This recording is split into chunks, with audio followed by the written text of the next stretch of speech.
महिनावारी हुँदा विशेष ध्यान दिनुपर्ने कुराहरू। महिनावारी हुँदा सकेसम्म दिनहुँ नुहाउनु पर्दछ। नुहाउँदा यौन अङ्गलाई सफा गर्नु एकदमै आवश्यक छ, अन्यथा यौन अङ्गमा सङ्क्रमण हुने, चिलाउने आदि हुन सक्दछ। महिनावारी हुँदा रगत सोच्नलाई सफा सुतीको कपडा वा सेनिटरी प्याड प्रयोग गर्नुपर्छ। सफा सुतीको कपडालाई पट्याएर प्याड बनाई प्रयोग गर्न सकिन्छ। यसरी प्रयोग गरिएको कपडालाई पुरै भिज्नु अगाडि नै फेर्नु पर्दछ।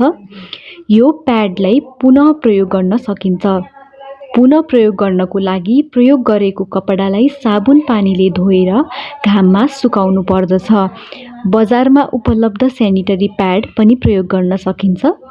यस्तो एकपटक प्रयोग गरिसकेपछि पुनः प्रयोग गर्नु हुँदैन र प्रयोग गरे पश्चात राम्रोसँग पोको पारेर खाल्डो खनेर पुर्नु पर्दछ। प्रयोग गरेको प्याडलाई जथाभावी फाल्नु हुँदैन। महिनावारी हुँदा पर्याप्त मात्रामा पोसिलो खाना खाने र आराम गर्नुपर्दछ। हल्का किसिमका व्यायाम र नियमित घरयासी कामकाजहरू गर्नुपर्दछ।